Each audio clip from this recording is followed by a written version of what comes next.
Good afternoon. I just wanted to make a video about an experience that I had with my lawyer that was just absolutely crazy. Just, I believe that, you know how they say the universe is kind of like testing you and you have to go through some tests to learn different things? Well, I have been going through a number of tests. Um, I To start with, I have never in my life experienced such pain after losing Richard, my life companion of 48 years. Um, there is no way of explaining the pain on that. I've gone through pain before in my life with my parents, the things that they did to me, or certain things that have come out that have been painful. Even losing my parents when they passed, painful. But um, losing my life companion has been the most painful thing that I have ever experienced in my life. And I just have been trying my best to get through that and through the darkness of that. And in a way, it has changed me. Um, I'm not the same person that I was before. Um, and in some ways, it maybe, in a better way, um, in a more positive way, it has changed me in the sense that since he passed, I have returned to trying to go back to, there have been times in my life where I've been very interested in spiritual ideas and metaphysics. And after he passed, I have just been diving into all of my spiritual books again and trying to do whatever I can to connect with him through his soul and through spirit. Um, and sometimes I feel that I have been feeling his guidance and his presence, and I've talked about that in previous videos. But the second blow was, as I went through that painful experience, the one thing that I thought I could count on was that I thought that I could, I thought that his son would be there for me through this painful experience. And I thought, well, at least I have Brett, at least I have him to count on to help me through this, and I'll be there for him to help him through it because he lost his father.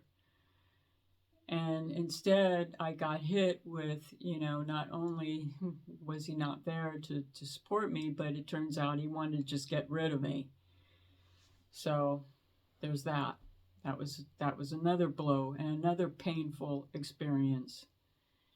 Then I end up getting a lawyer who, in the beginning, I thought, he's fine. He advertises as a probate lawyer.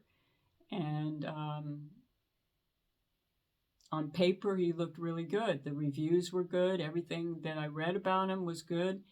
And he came highly recommended by another established firm because I had called this other firm and they said, well, we can't take that on, but let me recommend so and so.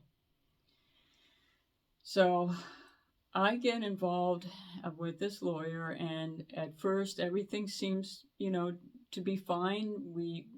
He got the initial paperwork in, and the judge approved of the will, verifying that it was authenticated, and we could move forward with the probate process. And then, like right about, I would say early February, I was starting to get a little antsy. I was starting to wonder, he's not telling me anything. How are we moving forward here? What's going on? And I would, I said, I don't want to bug you. I know you're busy with other clients, but can you just give me an update on where we're at and where we're going? And there was no real clear explanation on anything.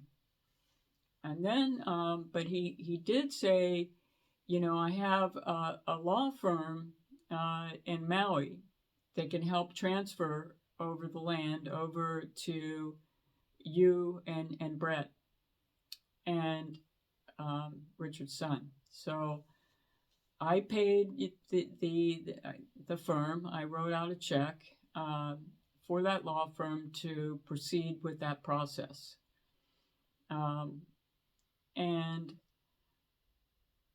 they seemed, I looked them up, and they look like, legitimate, like a good law firm there. And so I go ahead and I do that, and then I said, hey, what's happening with that? I sent them the check, and he sends a little receipt saying that an invoice saying, yeah, they got the check. I said, yeah, I know they got the check. They told me that. But that's not what I was asking. How's the transference doing? Is that going through? And I come to find with the lawyer that was working on the case, she says, we can't do anything. She said, I want to do it for you. I'm ready to go, but I can't do anything until we get the letters of testamentary. You got to have your lawyer send that to me. So I sent him an email, and she also was hounding him about it. Send the letters of test so I can do this. So right about that time, Richard always told me, he always said, you have good intuition, trust that. And by that, like sometimes I would get these red flags, something would tell me, I don't know, it's hard to explain. People that have intuition about things, they know what I'm talking about. Like if you get a feeling that, something's not right here, or a red flag goes up. So usually, if something is like not right with me, I won't know it during the day. It hits me when I'm in my sleep and I suddenly wake up at 3 a.m. That's when it hits me. And that's when I know it's like some kind of alarm going off. So about 3 a.m., and this was like early in February, about 3 a.m., I wake up and I think, I hope, something weird isn't going on. Like, can that land be transferred into somebody else's name? I just felt scared about that. So the month of February goes on. Nothing's happening. But the one thing that he harped me, that he was very insistent upon, that he, was pushing, he didn't talk about making any progress. He didn't talk about setting up. I said, look, I want to make sure I'm doing everything correctly, legally. I want to be able to set up the estate bank account, because I'm writing out checks from, my own checkbook and everything, and I don't know if that's the way it's supposed to be. I'm paying bills from my own checking account. I don't know if that's what I'm supposed to do. And no explanation, no help on his part, and doesn't tell me anything. What does he do?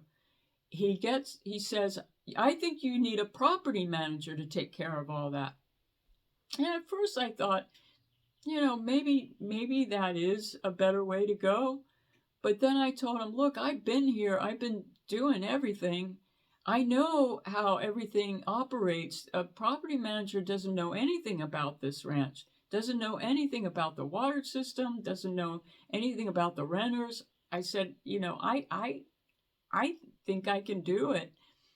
And he lined up some property manager, I don't know who, but he wanted me to do that. And I said, look, I understand that if like Brett is out of state, he's with his mother out of state.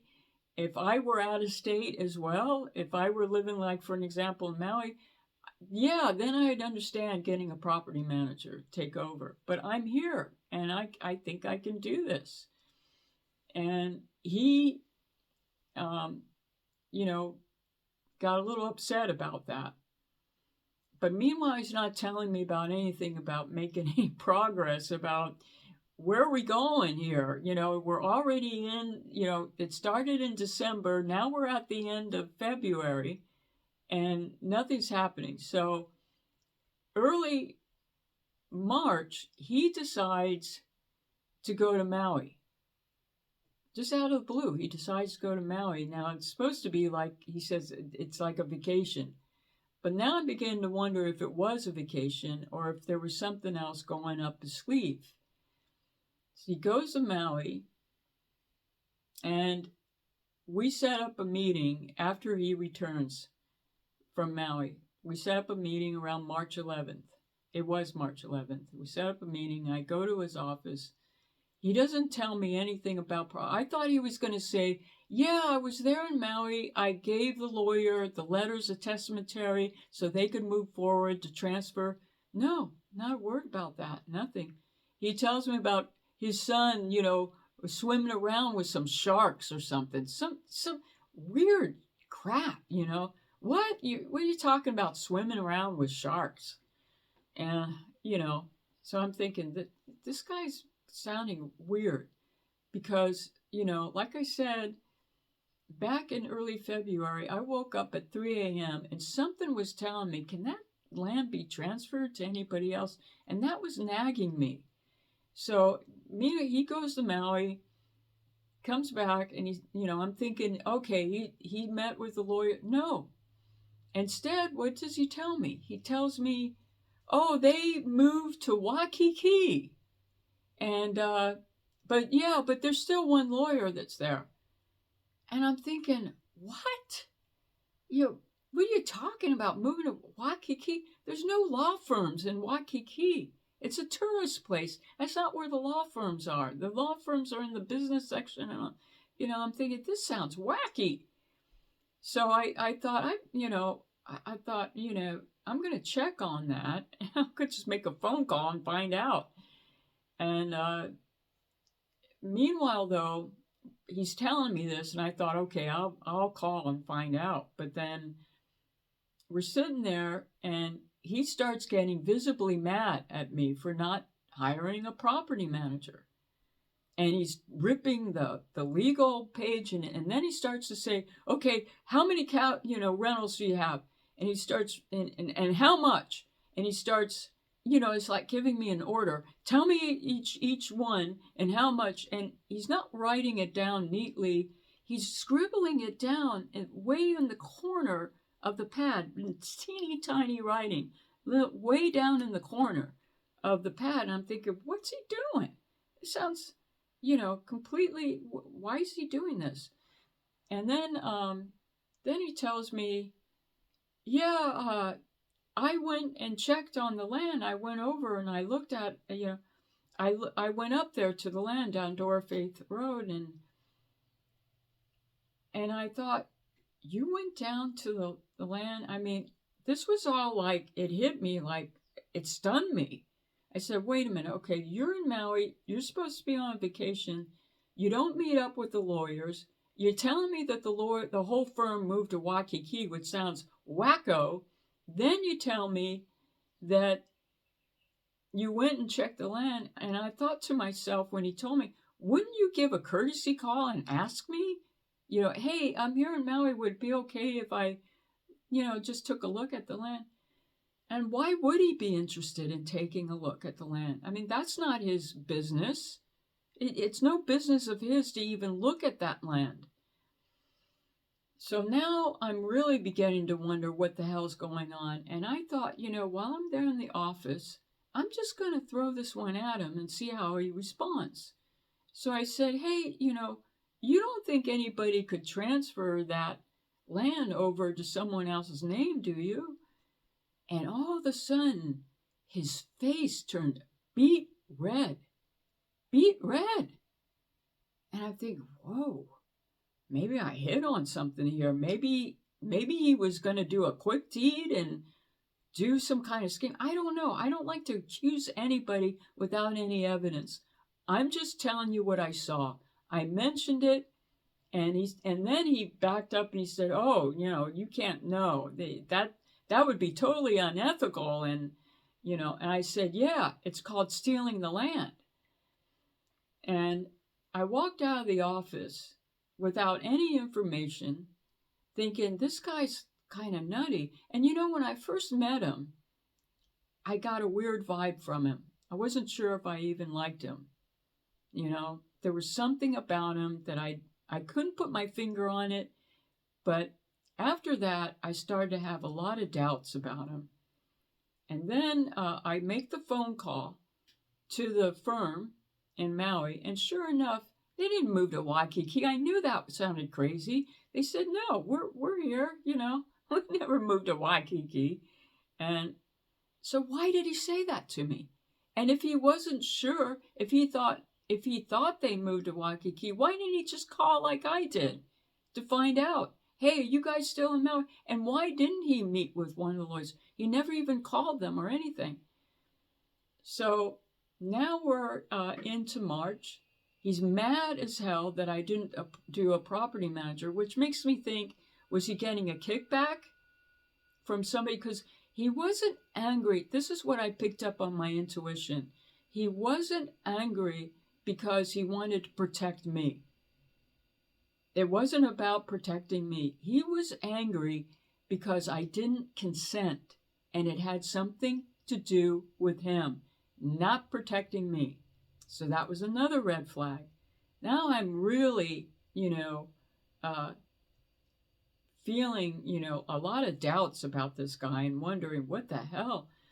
And then I talked to the lawyer in Maui, and she said, we can't do anything until we get the letters of testament. Why don't you go to the court and see if you can get them? I said, okay, I'm going to do it. So I go to the court, and I asked, there should be some letters of testamentary, in administration. And the clerk's going through. She says, no, but what we can do is I'll give you a summary of, the things that have happened. Just a summary of, when something was issued, when the court said this, and when the paperwork, all that. So I get the summary, and I look, keep in mind now, my lawyer was leading me to believe that it was the court that was hanging us up on the letters of testamentary. Because I would ask him, I said, the Maui lawyer, she's asking you, everybody's I think Brett's lawyer is asking you, where are the letters of testamentary? Why isn't this happening? And he made it sound like it was the court that was hanging us up. Lo and behold, I get the summary. No, it wasn't the court. It was him. He was February 2nd. He was supposed to hand in certain documents, and then the judge would issue the letters of testamentary. And it's not that hard to do. It's just a form that they have to fill out and then, hand in to the judge, and then the judge signs off, and then you have and these letters of testamentary and administration are very important because it confirms who the landowners are. Brett and me, co-executors. Without the letters of testamentary, things could be a little bit up in the air, where, there could be, some sneaky stuff. And it made me wonder, maybe he had some idea. And again, I hate to accuse anybody. I can't even imagine this. I'm probably wrong. But why did he not get that in? It was simple for him to do. The letters of testamentary confirm that you really own the land and everything. That you're the, they're just very important for the co-executors to have. And also for the lawyers to proceed to start, the probate process of, distribution of assets and real estate. Very, very important. You can't do anything without, you can't go to the bank and get this or that. You can't set up a bank account, an estate bank account, without the letters. You can't do diddly without letters of testamentary. Why was he holding it up? It couldn't have been out of negligence.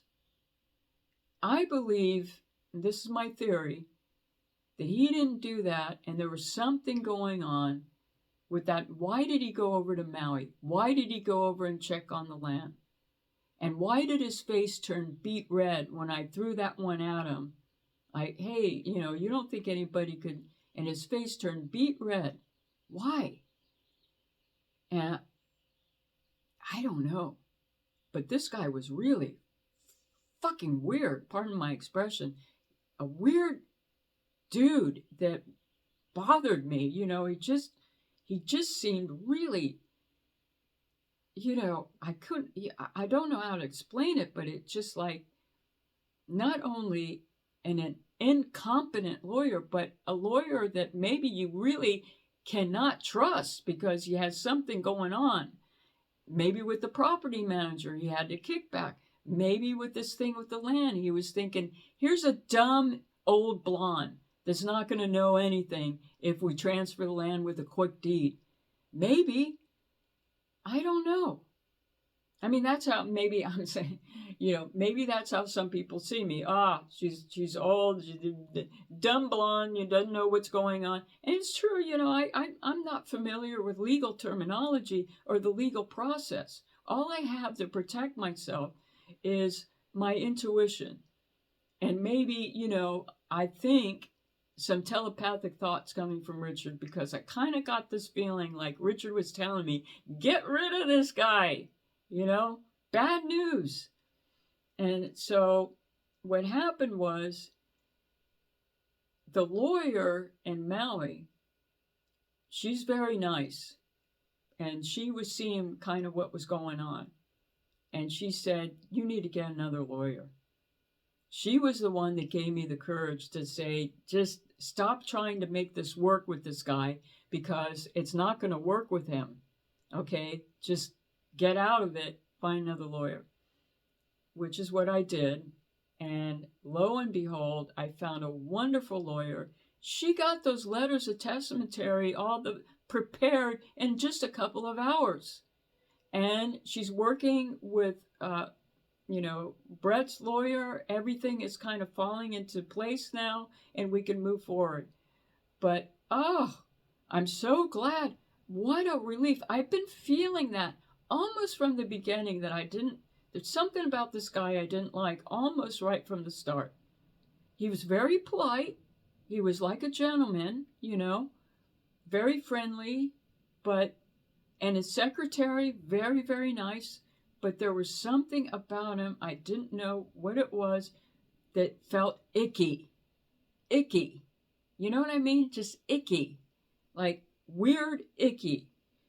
And so, on top of that, now this isn't the end of the story. My new lawyer, who's very sharp and working everything through, and she said, wow, you had a lot of patience to just go through this, this should have been done a long time ago. I mean, at least a couple months ago, where the court was waiting on February 2nd saying, hey, we're waiting, get it in, So she was saying, no, I mean, anybody else might have really left long before that. So you were trying to be patient with them, but, then she says, in order to set up the letters of testimony, there's a couple things you need, which is an employment for taxes, an employment identification number. I said, oh yeah, that's one thing that he did do, because I kept telling him, I've got to set up an estate. I don't want to keep writing checks for bills and stuff out of my own checking account. There's got to be, some kind of estate bank account that's set up. So he said, he did the EIN for me, and I passed it on to her. I gave her, I scanned it and sent it through it to her an email, and she got it. And she said, oh my gosh, he made the start date March 15th for taxes, March 15th, 2026. And I thought, oh my God, that would mean Brett and I would have to start paying taxes right away. And actually, we're already behind because we're into April, because this idiot set the tax date March 15th, 2026. And so I just said, oh my gosh, I mean, this is just terrible. I didn't even see that. And luckily, she got it correct. And I got mad at him. I said, why did you do this? Why did you set the tax date March 15th? And then he sends an angry letter to email to her, like he did nothing wrong. And then she very politely said, no, you were wrong. It was supposed to be set such and such 2027, not March 15th, 2026. So that shut him up. And, but man, I would have been in big friggin' trouble over that. So this guy was horrible, bad news, almost right from the get-go. And I just want to tell that story because you think that probate lawyers, they advertise as a professional probate lawyer, that you think, okay, they know everything about probate, they know the process, they know how to. The new lawyer does. She knows everything and is working it through. Brett's lawyer knows everything. But I guess once in a while, you may end up hiring someone that is really bad news. And I just feel like, okay, that was another test. And I can't blame myself because, like I said, it's not like something was written, oh, this is a terrible lawyer, stay away from him. Everything about him, are all these sterling reviews and everything, highly recommended, So, but to this, I can't fathom, to this, day, I can't help but wonder, did he have something up his sleeve with that Maui land? Was he planning? Is that why he didn't want to put the information in so that the letters could be issued?